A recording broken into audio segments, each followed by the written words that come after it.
Hello, and welcome to the latest edition of CatchOn's Catch the Experts webinar series. I'm Charmaine Chan, design editor at the South China Morning Post, and I'll be moderating the discussion today on the huge topic of future cities and how the pandemic has changed the way we view urban centers.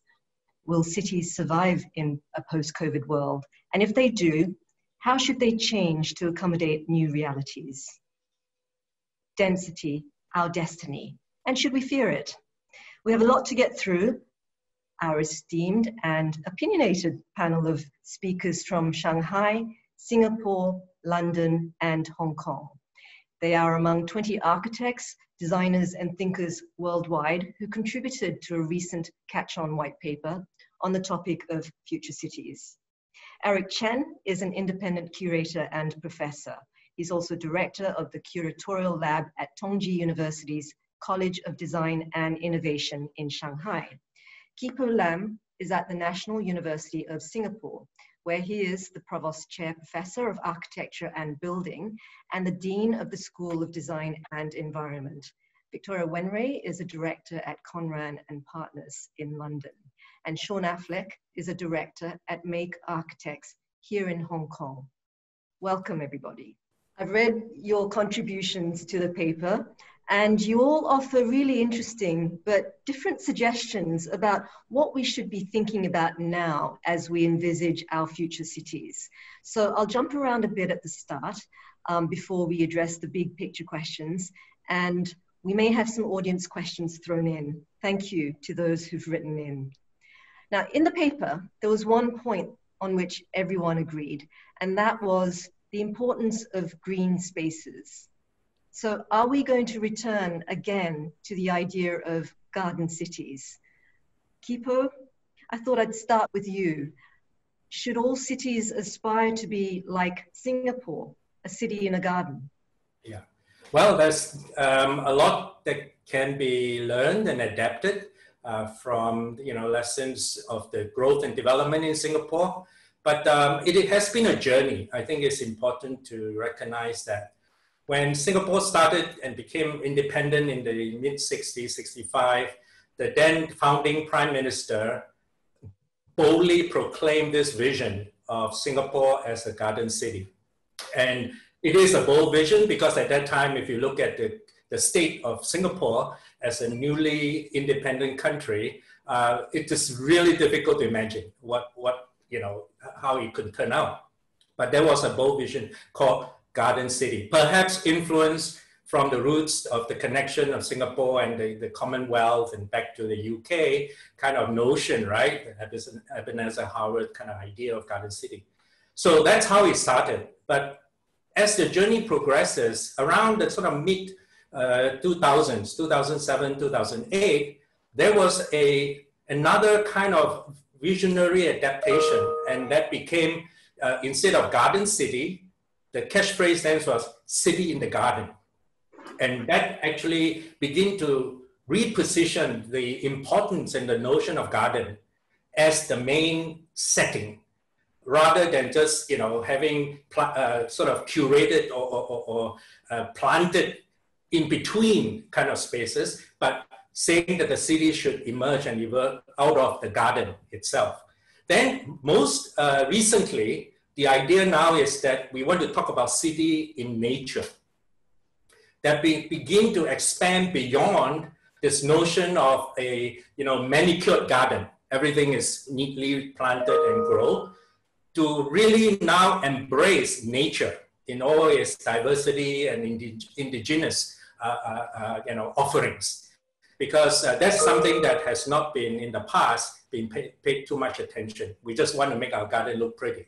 So I think that journey and that kind of development is really a very important lesson, in my opinion, or concept for study. Thank you. Now, Victoria, in your contribution, I really like that you just come out and say, get cars off roads. Now, you're with the Academy of Urbanism and one of the lead assessors for the European City of the Year. Can you tell us about a bicycle-friendly city where cars have been taken off roads and people are happy? So, yes, I'd love to. So, yes, as part of my role as a city assessor, visited quite recently, last summer, Utrecht in the Netherlands. And I think it's fair to say that there's a lot of people around the world that look to cities such as the Netherlands and Denmark with some envy and appreciate that they're brilliant cycle-friendly cities. And Utrecht, by the way, has just recently been voted as the world's most bicycle-friendly city. And they look at these cities with some envy and think, but we can't do that. They've just always done that. And I think the important thing to mention here, a bit like Khee was saying, that it was a journey. So Utrecht, for example, it hasn't always been a bicycle-friendly city. In fact, it's a beautiful medieval city, and it had some amazing canals running through it. And in the 70s, the city leadership decided that they needed more cars in the city. So they actually created roads on top of the canals. And they had great highways just coursing through the city. So they're a city that really reflected upon some of their decision making and realised that it wasn't the healthiest city, and actually they were suffering some problems with pollution. And they redressed and they've rebalanced and they've decanalised their canals and reintegrated them as part of the city. And bicycles have now are their predominant form of transport. With that comes a healthier lifestyle. With that comes greater sociability. So actually cycling around Utrecht is a joy, because you'll just suddenly start having a conversation with somebody as you're cycling. Somebody that you just don't know, you'll just start talking about politics or something that's happening that day. And with that also comes improvements to businesses.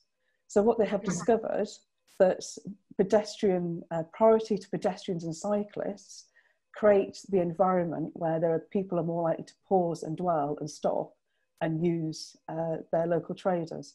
So it's a very holistic approach and reason as to reprioritising how cars sit within the city fabric. Is it very flat in Utrecht? Yes, it is. And I appreciate that there are lots of different conditions to think about. But I think there's no reason why we can't think about how we view the car and reprioritise, no matter what the city is. Thank you. Now, Sean, you wrote that while 2020 will be defined by COVID-19, 2019 should be remembered as the year that we woke up to climate change, and that the two should be linked. You then point out that the construction industry is one of the worst polluters and will need to reduce its carbon footprint. How should it do this? I mean, absolutely. I mean, the construction industry, with its waste, its dust, its noise, its delivery, has got to grow up. It's got to develop, and they are doing it. I mean, they're looking into modularization, prefabrications. All these elements are built in a nice air-conditioned factory and then put on a truck and shipped out to the site. It's definitely the future. Having worked in Hong Kong, you go to a site and you see these poor guys struggling in the heat to try and build buildings. And you think, how is this possible? There's got to be a more sophisticated way of building buildings. And it's happening. And it's been forced because the aging workforce and quality and all those elements. But it's a fantastic way to reduce noise pollution. It will speed up construction. It'll be less impact on the neighborhood and people who live around the site. So it has to be the future. But what's really important, you've got to design that way at the beginning. You can't design a building and then say, oh, let's modularize it. You've got to become right at the beginning and think about how you're going to get these elements to the site, how they could be prefabricated, how they can be pre-built and pre-constructed and then brought to the site. It's seriously exciting, and it will transform construction and it will transform buildings. So yeah, we definitely feel that's the future, and that's what's got to happen. It has to happen. I guess it might make more people want to become builders, because we've got a growing population of builders, don't we? Yeah, absolutely right. I mean, you go on the sites in Hong Kong, and they're all very old people. They really are. It's frightening. But yeah, you're right. We need to approach building buildings like the way we approach cars and planes and other elements, and they are just as sophisticated. They need to be just as sophisticated, and that's the way we're going to approach it. But also spinning onto that is also that we've got to be really that building is now no more value. So, and I think one of the most exciting things is when you take an existing building and you reimagine it, because it makes you think in different ways, and you end up with interesting spaces, quirky spaces, different types of things that could happen. And that's just what makes things more interesting. Thank you. Aric, I kept you last for a reason. You don't think that the pandemic will change our city significantly, do you? In the way we design, build, or live. Why not?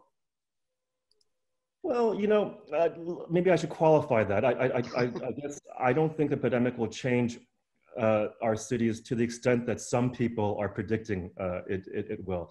You know, it's been said a lot that the pandemic maybe has not changed the world so much as it has greatly accelerated many processes that were already underway, for better or worse. Now, on the better side, you know, I think the desire for more green space, the imperative to be more sustainable, the growing movement of pedestrianization that Victoria was talking about, you know, those are all there, and we can only hope that that some good comes out of this pandemic in accelerating those trends. You know, even with pedestrianization.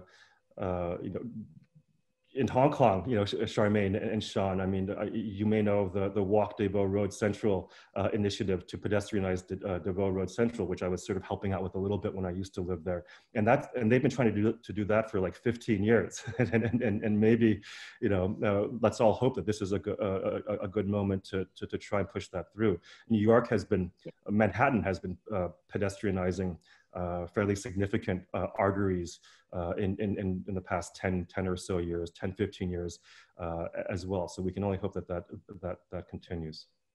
When we talked, you said that after 9/11, there were many obits written for skyscrapers, and people were saying they weren't going to go back onto public transport, but none of that really stuck, did it?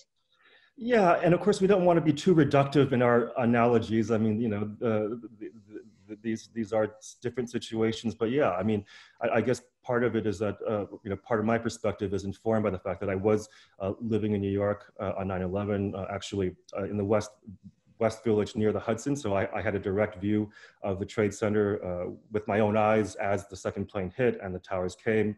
You know, I sort of lived with that famous smell of burning plastic that lingered for days afterwards.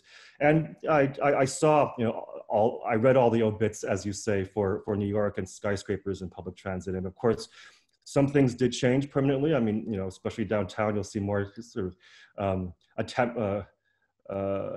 you know, security barriers and so on and so forth. But you know, it was not the death of New York. And here's where I think we also need to, we need to also sort of acknowledge not only the fact with this pandemic that different places are experiencing the pandemic in different ways at different time scales, but also they're experiencing them through the lens of their own cultures, and cultures respond to these kinds of events differently. Going back to the kind of public transit and terrorism example, you know, after 9/11, people would said no one will ever take the subway again for fear of subway bombings. In London, which has had some pretty severe subway bombings in recent years, similar proclamations have been made. But in both cities, you might, well, in London, you'll see some more CCTV cameras, but that's throughout the city. But in both cities, you know, aside from more posters saying, if you see something, say something, and garbage cans replaced by plastic bags so you can see what's in them more easily, there's not that, there wasn't much of a change, right? Meanwhile, you know, I live in China, which to my knowledge has never had a major subway or any kind of real subway terrorist attack. And yet for the past 10 years or so, in all the major cities, you have to go through airport-like security just to enter any subway station. So, well, thank you. I mean, that really has warmed us up for the big picture questions that I wanted to ask. Politico ran a story recently titled "The Death of the City." I mean, I think I know what you might say about this, Aric Chen, but Kipo, Sean, Victoria, what do you think? And while we're at it, what are the merits of cities? I mean, we're social beings. I think we like companionship. So I think the cities will always be here with us because I think we enjoy it. And I've been talking to, my London office has been shut down for the last 6 months or whatever. So I've been talking to everybody on Zoom and they are desperate to come back together again to see each other. People are worried, people are concerned, of course, but there is a feel of getting that sort of coming back together, enjoying and companionship and having that cup of coffee and meeting somebody in the corridor. That's how we operate. So I think cities are with us, but we can definitely make them better. I agree. A city provides stimulation. It's a place of possibility, surprise. They're fantastic places. It's just actually working with the cities. And I think based on our early discussion, we're saying that actually life is going back to pretty much normal at the moment. But I think we have had an opportunity to dwell and to actually understand what we actually like about our cities and what we don't like about our cities, and maybe even created a wish list of things that we can change. And hopefully it'll push the door open with decision makers in terms of having those conversations with some greater authority and hopefully action as well in terms of making some of these changes. I mean, you saw that in London, didn't you? Where they closed down the roads, suddenly become all people on their bikes and cycling away. And they're going to keep quite a few of them closed, which is just fantastic. Yeah, exactly. So they've just taken the opportunity. Absolutely. Yeah, seize the day. That's right. So, Kipo, do you see the demise of cities? Or is it premature? I agree with Victoria and Sean. Cities will continue, because it is, as has been said, it's about the people, right? It's about a certain lifestyle in terms of work, living and play. Cities will continue as a organic sort of entity, the way I see it. It's not the bricks and concrete. Those are simply the enablers of all these activities that we are talking about. So moving forward, though, I think those expectation and change of behavior or not, and I think that we will see very divergent reactions to a post-pandemic sort of situation in different culture and different governance, for that matter. We will be able to see that. But in reaction to this, the changes in the transformation of the way cities are perceived needs to, in my opinion, begin to think much more flexibly and much more adaptive in terms of its spatial as well as time-based use. The old notion of very highly defined, right, zoning activities with a mono sort of culture or mono use, to me, those are going to be not sustainable. So we really need to think about this ability to adapt. And in Singapore, it grew out of a necessity because Singapore is just so small and it has to accommodate everything, right? And not just residential and hospitals and industry, etc. So therefore, they have to really be very, very strategic in trading off and making use of spaces as flexibly as possible. So that's a lesson as well, I think, in cities in the future need to pay a lot more attention to. Having said that, though, tying back to, I think you were alluding to issues of density, which again is a question of population, all that is related. I think in my mind, there has to be some boundaries in terms of size. The way cities grow, in some instances where they continue to just keep expanding, for example, in China, in Beijing, right? Now they're talking about 6 ring road and 7 ring road and 8 ring road. And we see that all these ring roads did not really solve the issue. of transportation and all the congestion, simply because you've got to deal with the kind of mass, right? So I think that there has to be some fundamental relook at what is a desirable and optimal size of cities that will make it governable, make it sociable, and make it livable, make it healthy, whilst maintaining a flourishing economy. I mentioned to you, Charmaine, the other day, you know, big doesn't mean good. Many of the big cities, if you compare their GDP per capita versus the kind of livability or happiness index, they don't do very well, right? So size is not necessarily correlated to all this perception of great living, great lifestyle, great economics. Is absolutely not correlated. So we need to seriously ask those kind of questions in each of the development. Victoria, when we were talking before, you were mentioning the importance of the high street in fostering this sense of camaraderie and community.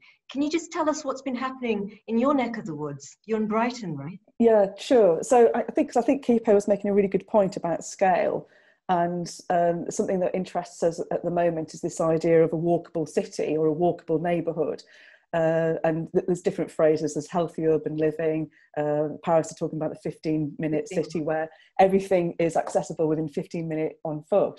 And I think actually that's a really good starting point. And what I observed being in lockdown and being in my own sort of neighbourhood, if you like, in Brighton, is that I was, without realising, living this with sort of 15-minute city, that everything was in 15 minutes. And what I really enjoyed was the high street, which is just 50 metres that way. It took on a really community-led entrepreneurial spirit. And this idea of flexibility, again, that's been mentioned, shops really had to change the way that they operated. So they basically created a counter at their door where you could queue up and they could go and get stuff for you. But also the local cafes, they started selling goods from their favourite suppliers just to help keep that chain going. And you know, there was things that I don't know what it was in other places, but for example in the UK there was a run on flour and eggs because everybody was baking, but the local cafes were selling flour and eggs because they had a good supply of them, and the local baker shop was actually giving out yeast and baking tips. So actually it became quite a different place. And then going back to this idea of this phrase, rewilding the streets, there were no cars going up and down there, very few. So actually the high street became populated, and it became a real centre and a hub. And it was kind of one of these things you get a glimpse of what something could be like. And you just really wanted the local decision makers to seize the moment and almost just put bollards down at either end of the street and say, that's it, we'll just go with that. Let's just see what happens for the next year or two. They haven't. I have suggested it. I wish I could be there, actually. Yeah. Aric, before the pandemic sort of curbed your zipping around the world, you saw a lot of cities for your work. I mean, is there anything that struck you about them that you want to change, or even Shanghai? I mean, what needs to change for you to want to live there, work there, and play there? Yeah, so I guess I'm like all the other speakers in that I'm an incurable cheerleader for the city as a concept, at least. Maybe not every city, but for the city, and I, you know, that's a really good question. And I think, you know, if there is a common thread, and this is more responding to what some of the other speakers were, or adding to what some of the other speakers were saying about what also needs to be addressed as we imagine the city post-pandemic, is also the idea of social equity as well. I mean, I think we're all aware that throughout the world, the wealth gap has been increasing at an unsustainable level, and the ways in which cities are designed, in fact, oftentimes reinforces that, right? Where where the poor increasingly get squeezed out in favor of the rich and all the amenities that the rich that are there to serve the rich. Now, hopefully, if this pandemic is a good chance to rethink cities and sustainability and all that other stuff, the issues of social equity can also be placed in that. And perhaps it's already happening. I mean, who knows what will happen in the long term. I'm not so optimistic, but in some cities like New York, where the real estate market's crashing, a lot of people are saying, well, maybe some good will come out of this, and the city will be more affordable again. I think Hong Kong is probably having those same discussions. I'm not sure. Capitalism has an amazing ability to prove its resilience and to sort of reinforce existing dynamics. And I'm not sure that this pandemic will have much of an influence in that regard, in sort of leveling the field. But thank you. Yeah. Now, in my introduction, I was talking about density and whether it's something we should embrace or fear. I wanted to explore whether there's a relationship between urban density and healthy cities. Kipo, I've heard you say that if a city is healthy, then its people are healthy. So how does a city become healthy? Yeah, well, the important recognition that the city is a spatial, three-dimensional spatial entity. Although often we don't think like that, and certainly the economics of cities do not think like that. They think in dollars per square foot or dollars per square meter. And that's how cities are built and developed and designed and constructed. However, I think if you take it seriously, that cities need to really promote health and wellness, then you really need to look at the three-dimensionality of the space given in any given sort of locale. So the importance of obviously starting, I'm a really strong advocate of source control in all respect of our living. And therefore, if you want to look at promoting health, you've got to control the sources where those contributors of the sickness, if you like, need to be managed and not just mitigate, but really stop it wherever possible. And one of the important features that have now been very well accepted is this notion of outdoor ventilation, right? Make sure our cities are well ventilated, not just our buildings, but our cities are well ventilated. And I think that is now being really very strongly embraced. And that would make a tremendous impact on the way development of the future will progress. So that's very important. And once our outdoor is well managed and clean and air is flowing and so on, then we can talk about the indoor of our buildings. Yeah, as much as we want to promote this healthy indoor environment, lots of good natural ventilation. I always say, don't forget, if your outside air is bad, people will not open their window, right? They will shut it and put on the aircon. Not that it's any better necessarily. However, this is how human beings will react. And therefore, if you get the outside right, then the opportunities for creating healthy indoor environment will naturally follow. Not just in terms of health, but also in terms of comfort, to be able to, capitalize on that. So connecting the outdoor and the indoor in controlling all aspects of source that will create the problem in the first place, I think warrants a lot of attention. So you're saying we can't just look at things in 2 dimensions. It has to be volumetric. Sorry, Sean. I was just going to jump in. You're absolutely right, Keeper, because when I first came to Hong Kong, I bought like an air quality device. And I opened all my windows in my apartment and the air quality was shocking. I shut all the windows and the air quality wasn't any better. It's like, you're absolutely right. We have to tackle pollution, air pollution, right at the root.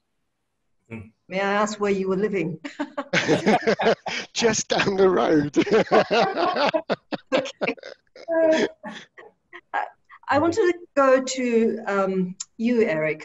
In your paper, you wrote that governments are using COVID to curb our civil liberties with surveillance, for instance, which brings me to smart cities. I mean, are they the way forward in a post-COVID world?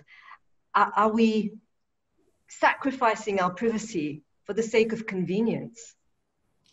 Yeah, so just to reiterate this notion that COVID is accelerating things for better or worse. I mentioned some of the better earlier, now perhaps some of the worse.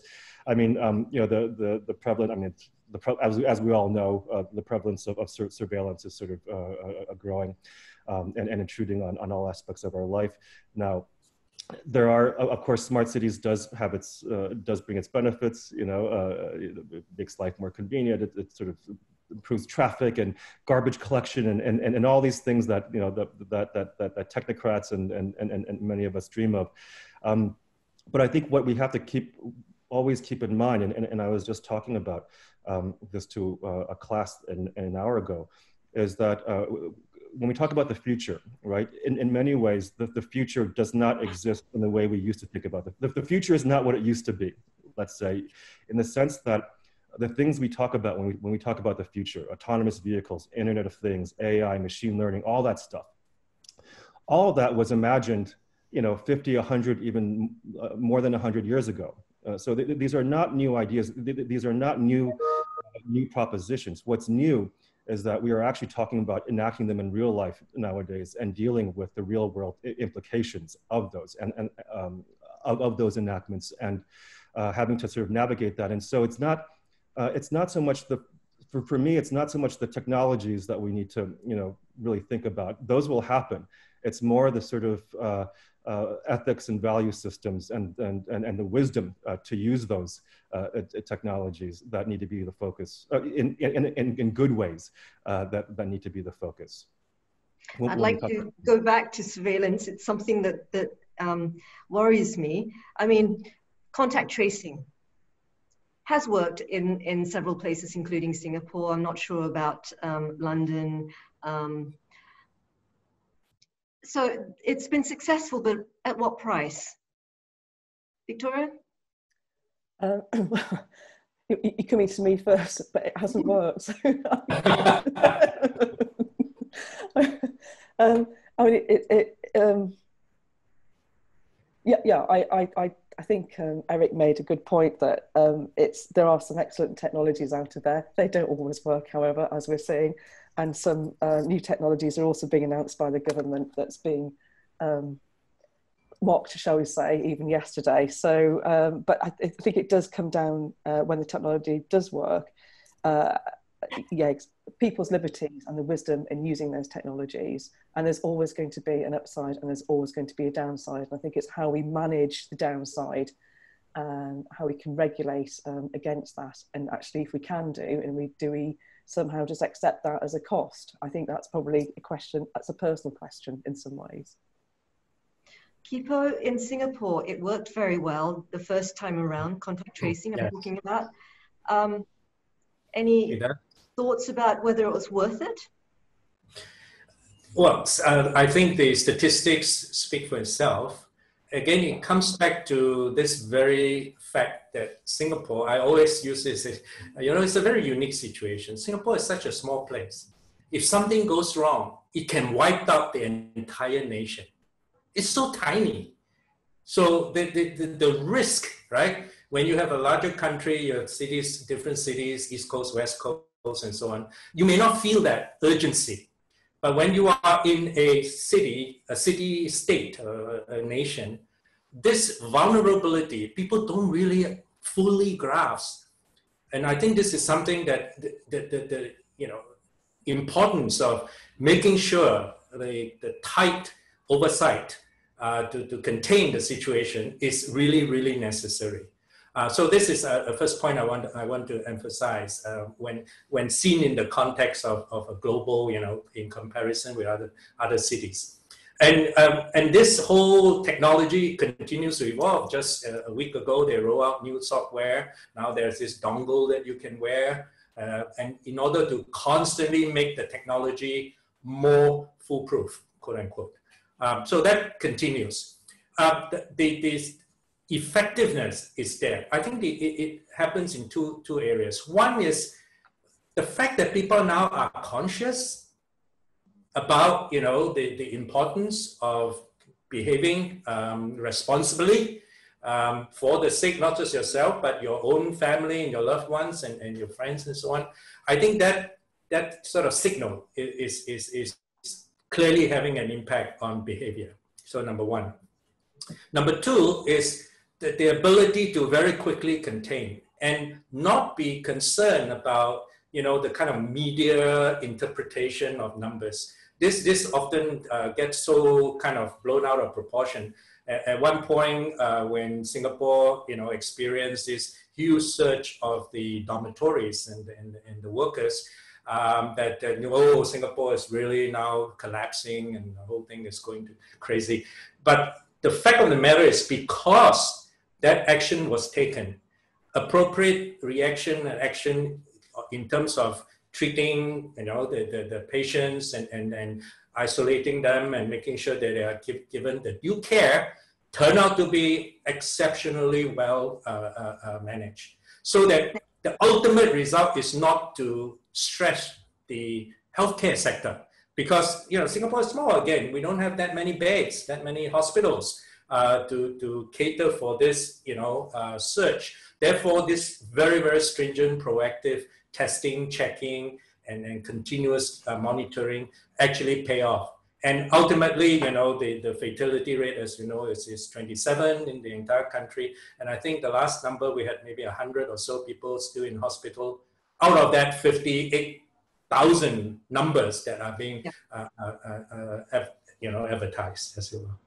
Thank you. I wanted to slip in a question from the audience. It came in overnight, actually, but I wanted to include it because just this morning I saw an Economist story entitled, "Is the Office Finished?" So the question that came in from a member of the audience was, will the work from home trend revitalize local neighborhoods and kill city centers? Who wants to take this? Sean, Mahay?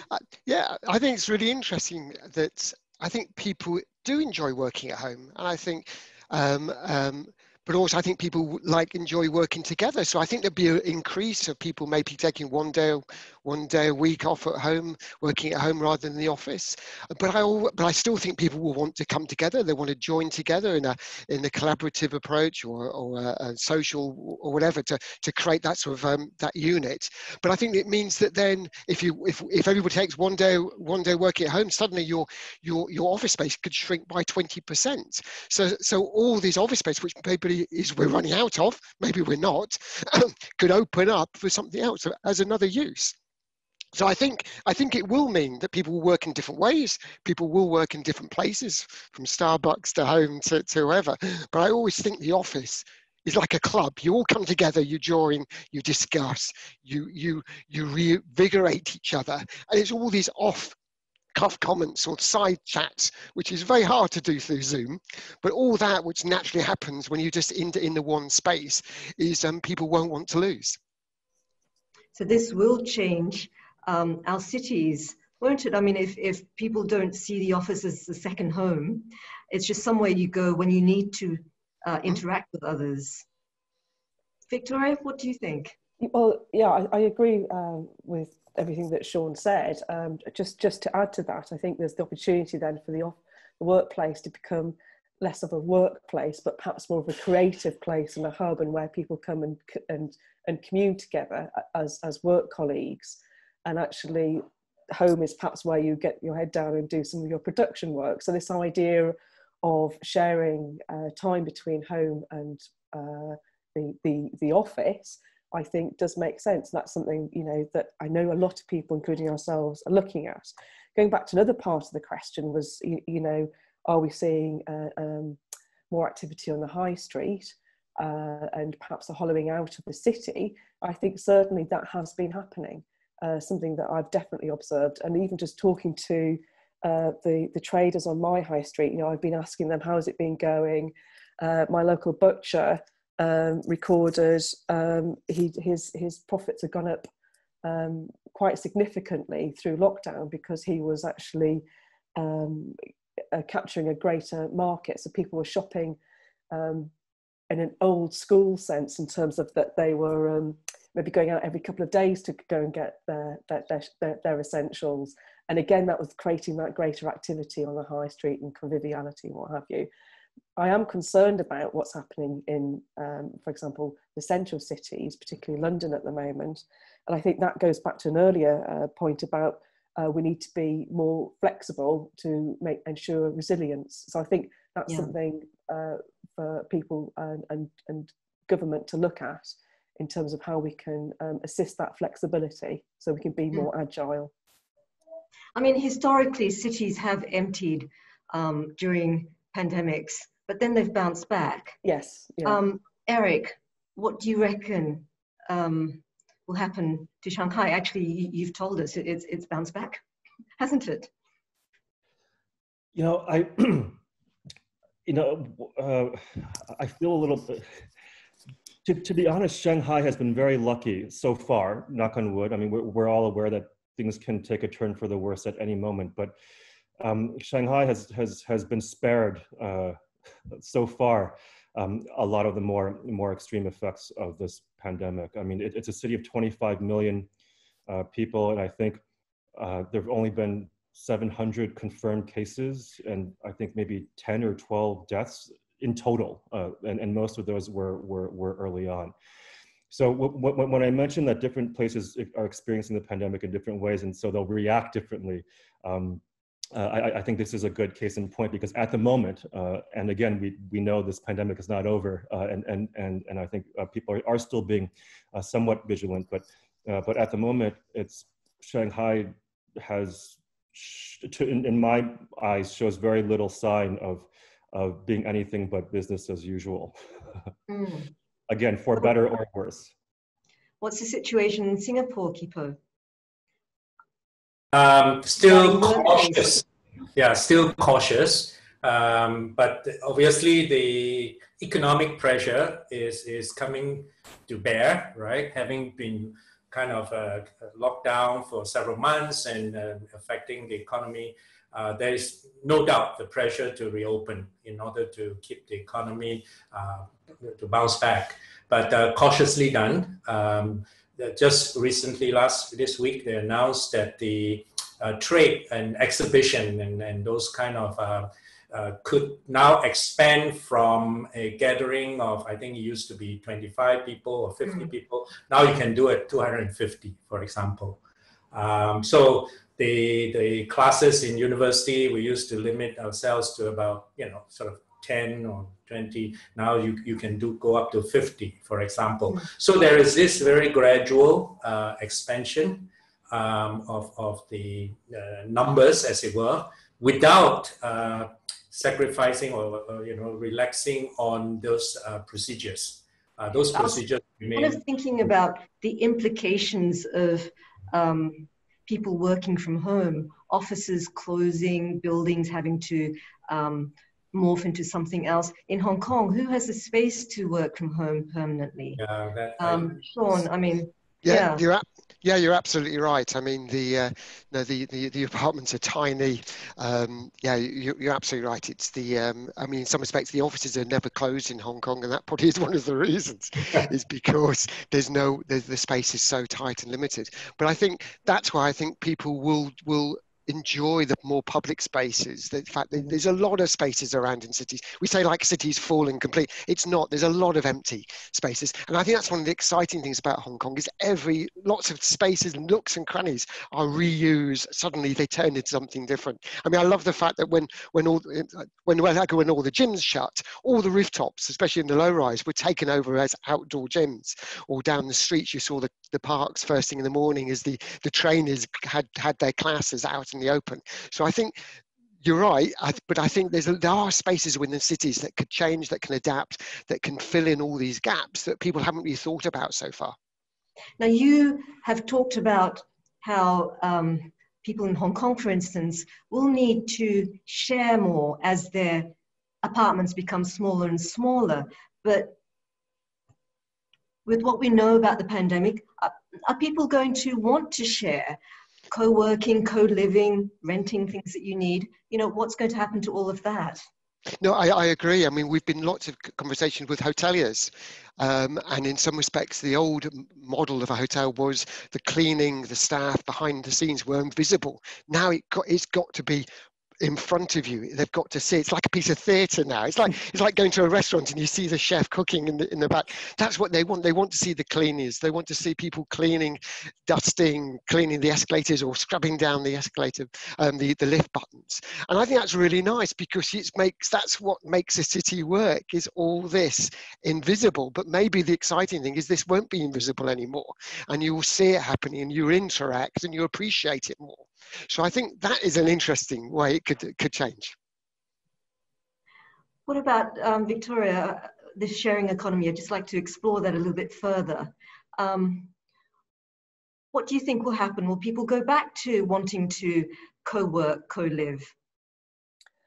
I think that's a really interesting question. My feeling is, yes, people will go back to that. There's a reason why people enjoyed that as an opportunity and a premise. The co-working, for example, it's a great way for people who work by themselves. One of the great things about the co-working was actually people that were used to working at home that didn't want to work at home actually wanted to be in an environment where they felt part of a community. So I think as we've all talked, as people will want to go back to the office, I think people will want to go back to that co-working network as well. And I think just taking some different approaches about how that might be activated, as Sean was saying, you know, more public cleaning activities and people being more careful. I think also this idea of people living in the small apartments, I know I'm kind of going off tangent a little bit, and this idea that they can't stay at home, they have to be able to go somewhere. And these moments that we're talking about, there's opportunities, almost some guerrilla activities where people can start reclaiming corners or bits of parking spaces that can become some seating areas with some, you know, pot plants, and people take ownership, and it becomes some interstitial space that people just kind of create. I think there's a lovely kind of story or opportunity there as well. So we're creating outdoor living spaces and outdoor working spaces. Then that goes back to the smart city, whereas if everything's got great Wi-Fi hookup, then why can't we just sort of spread ourselves throughout the city? So I'm going off tangent there a little bit, just picking up on a few points. I do think we'll end up coming back together, but I'd like to think in different ways and more creative ways as well.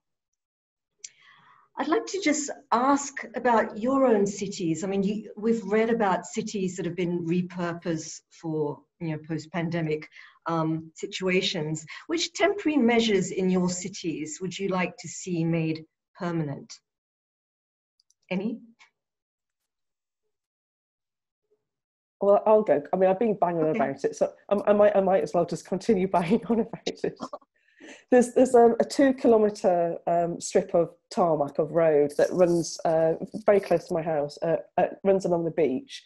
Ordinarily, it's parking for tourist buses, parking for cars, and it becomes a bit of a kind of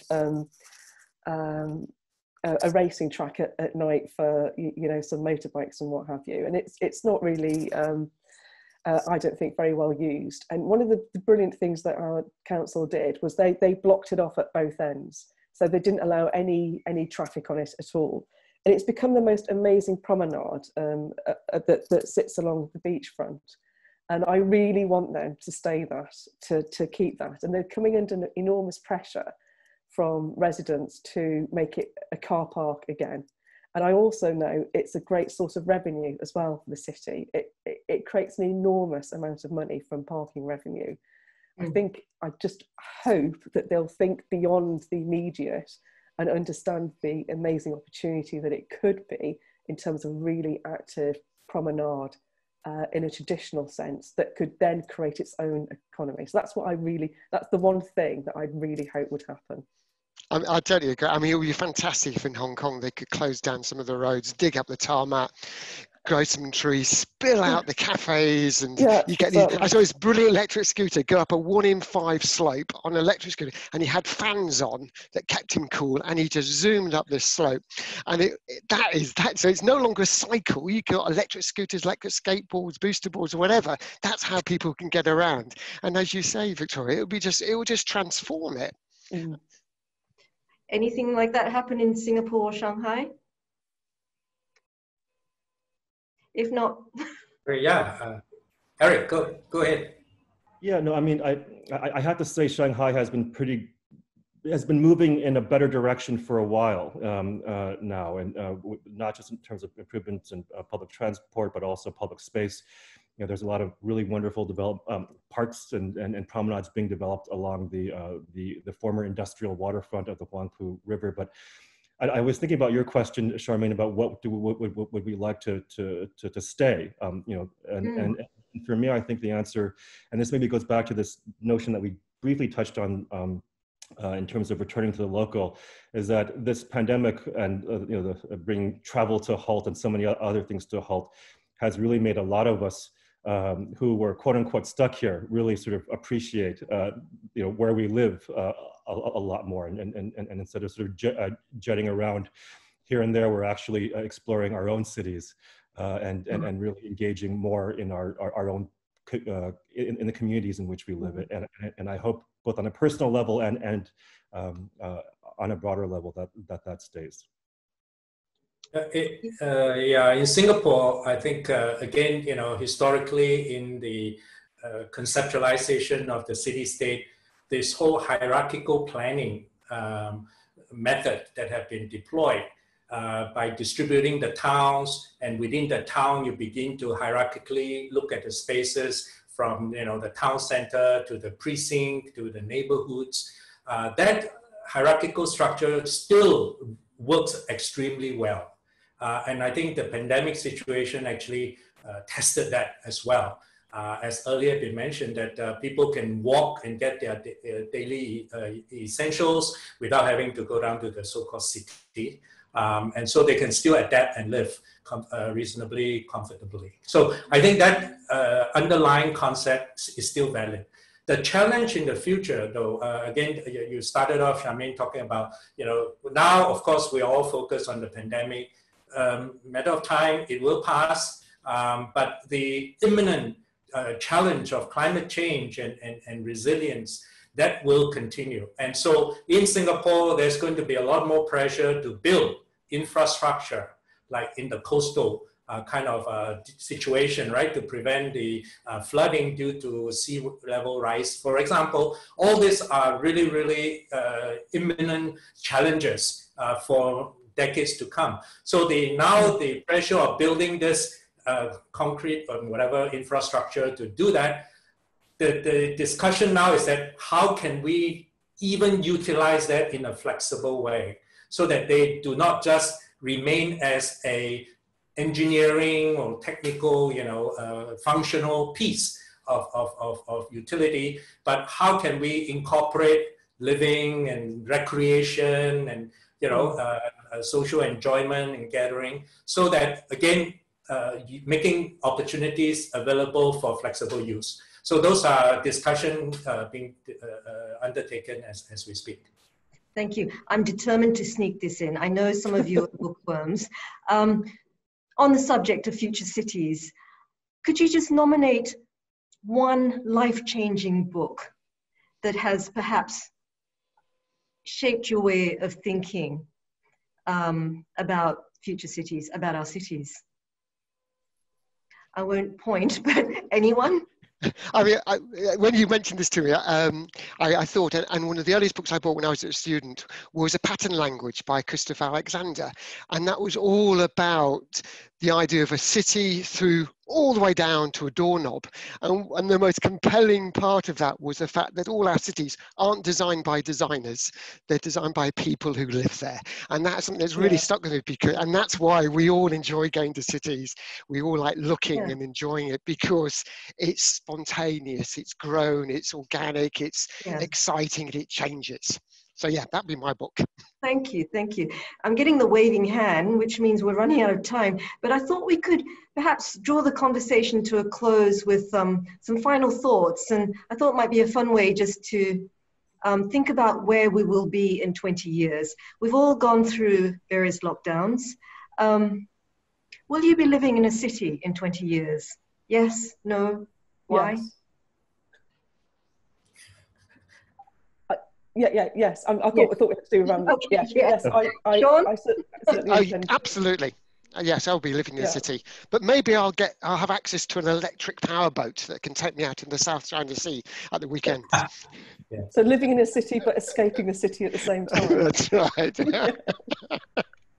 Again, you know, it is really about choice, right? The ability to have some choice, but as a predominant sort of locale, I've been a city boy, a city man, city old man my entire life. So yes, absolutely, we'll continue that because there are really a lot of benefits and opportunities. But as we all grow and get age, our needs will vary, and therefore we'll be looking for those different types of, you know, offerings that cities must get, which tie back to the whole health and wellness and prolonging quality of life, especially when we're old. We don't want to have long life, but the last 10 years we are spending in and out of hospital. That's not good. So we need to do a lot of proactive and preemptive work in our cities to make sure that the life course, and this is a word I learned from our public health people, the life course is well, you know, structured and well maintained. Thank you. Aric, where are you going to be? So my prediction is I will be living in a city, and so will most of humanity. So let's make sure we do it well. Thank you. Well said. Last words, Victoria? No, I just say, well said, Aric. Let's do it well. Thank you. I'd like to thank our panelists for their time and insights. And in the next day or so, this video will be posted on CatchOn's website with key takeaways. And if you haven't already, please download a copy of the Future Cities white paper. Thank you, and have a good one. Thank you. Thank you. Thank you, Charmaine, for sharing. And thanks. Pleased to meet all of you. Yeah, it was really good fun. Thank you. Thank you. I really enjoyed that. It was really nice to meet you all. Have a good Friday. Bye-bye. Thank you very much. You too. Thanks, everyone. Bye-bye.